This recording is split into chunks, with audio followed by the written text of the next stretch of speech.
దేవుని ఘనమైన నామమునకు స్తోత్రములు.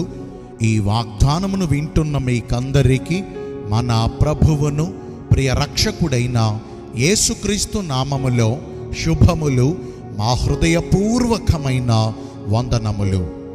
ఈరోజు మీ కొరకైన దేవుని వాగ్దానము కీర్తనలు గ్రంథము 118వ కీర్తన 5వ చరణము.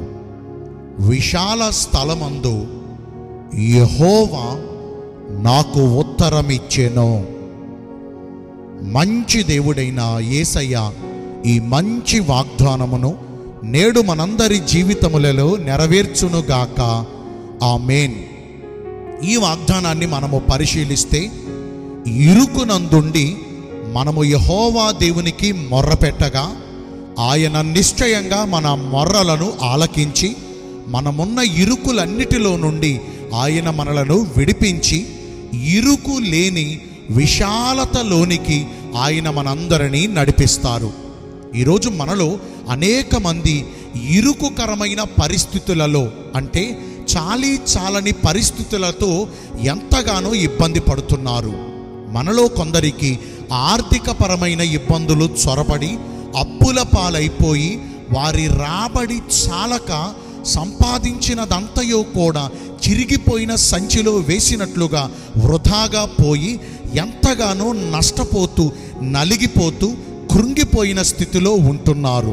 అంటే ఆర్థికపరమైన ఇరుకులలో నుండి ఈ రోజున ప్రభు మనందరికీ విశాలతలోనికి, సమృద్ధిలోనికి నడిపించబోతున్నారు. మరి మనలో కొందరికైతే కరువు అనే ఇరుకులలో బాధపడుతున్నారు. కష్టపడి సంపాదిస్తున్నారు, కానీ ఆ కష్టార్జితమును అనుభవించలేక, కడుపు నిండా తినలేక వారికి లేమి, లోటు ఎదురవుతున్నాయి.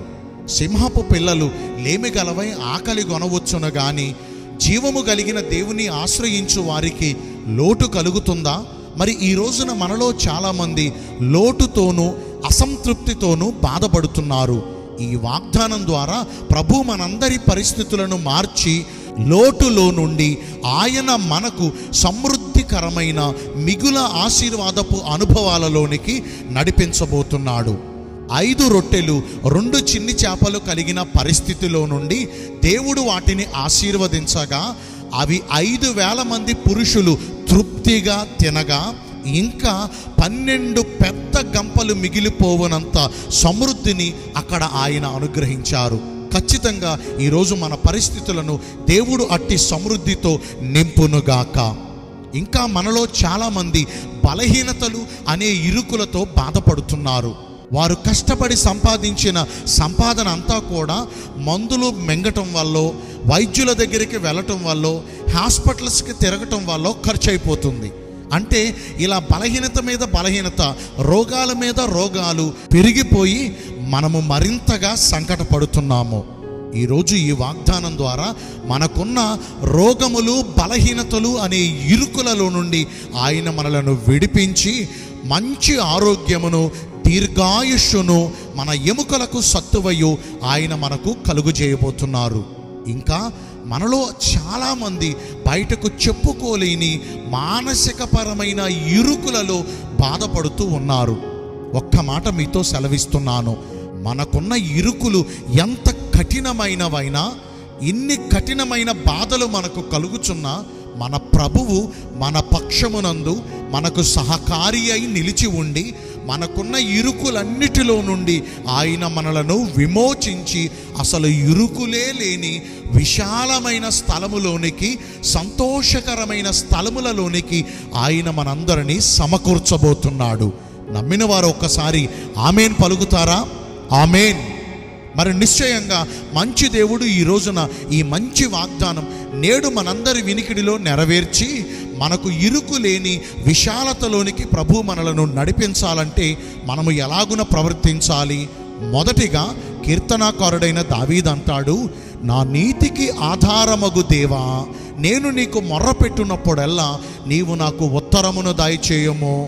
ఇరుకులో ఉండి నీకు మొర్రపెట్టగా నన్ను విశాలతలోనికి నడిపించుము అని ప్రార్థిస్తున్నాడు. ఇక్కడ మనం పరిశీలిస్తే మనము దేవుని దృష్టికి నీతిని కలిగి ప్రవర్తించినప్పుడు మన ప్రవర్తన ఆయన దృష్టికి నీతిమంతుని ప్రవర్తన వలె ఉన్నప్పుడు ఆయన నిశ్చయంగా మనకున్న ఇరుకులన్నిటిలో నుండి విడిపిస్తాడు. మన దృష్టికి మనము నీతిమంతులమని పిలిపించుకుంటాం వల్ల, మనుషుల దృష్టికి మనము నీతిమంతులమని పిలిపించుకున్నట కొరకు కొన్ని నీతి క్రియలు చేయటం వల్ల మనము దేవుని దృష్టికి నీతిమంతులమైపోము. అసలు మన నీతి క్రియలన్నీ దేవుని దృష్టికి మురికి వస్త్రముల వలె ఉన్నాయంటండి. మరి ఈ రోజున దేవుని దృష్టికి నీతిమంతుల మగునట్లుగా ఆయన వాక్యమును శ్రద్ధగా ఆలకించుచు ఈ ధర్మశాస్త్ర గ్రంథమందు రాయబడిన ప్రతి మాటను మన పూర్ణ హృదయముతో అనుసరించి నడుచుకోవాలి. అలాగే మన పాపదోష అతిక్రమ క్రియలన్నిటినీ క్రీస్తేసు ప్రభువు వారు మన కొరకు కార్చిన ఆయన అమూల్యమైనటువంటి నిర్దోషమైనటువంటి రక్తములో కడుగుకుని శుద్ధి చేయబడాలి. అట్టి ప్రవర్తన కలిగిన వారే దేవుని దృష్టికి నీతిమంతులుగా ఎంచబడతారు. ఇప్పుడు ఎందరైతే ఆయన దృష్టికి నీతిమంతులుగా ఎంచబడతారో అట్టి వారికి ఉన్న ఇరుకులన్నిటిలో నుండి ఆయన వారిని విమోచించి విశాలతలోనికి నడిపిస్తారు.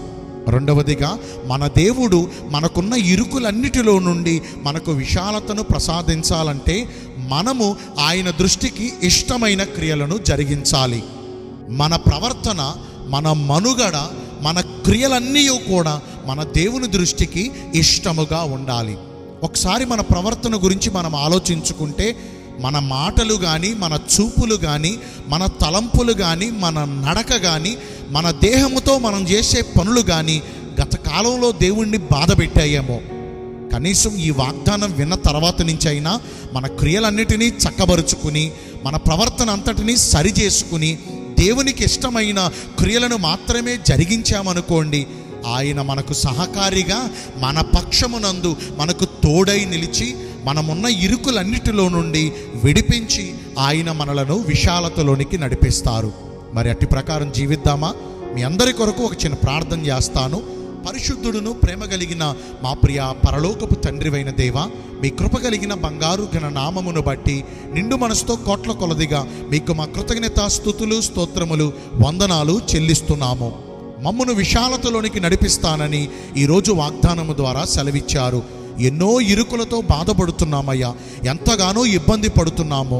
దయతో మాకు సహకారిగా మా పక్షమునందు నిలిచి ఉండి మా ఇరుకులన్నిటిలో నుండి మమ్మను విడిపించి విశాలతలోనికి నడిపించమని వేడుకుంటూ ఉన్నాము. ఈ రోజున ఎందరైతే పుట్టిన రోజులను, వివాహ దినములను, ఇతరమైన శుభకార్యములను జరిగించుకుంటున్నారో వారందరికీ మెండైన దీవెనలు కుమ్మరించమని, మీ రాకడ కొరకు మమ్మను సిద్ధపరచమని యేసుక్రీస్తు ప్రశస్త నామమున ప్రార్థించి వేడుకొనుచున్నాము మా ప్రియ పరలోకపు తండ్రి. ఆమేన్. May God bless you all. Thank you.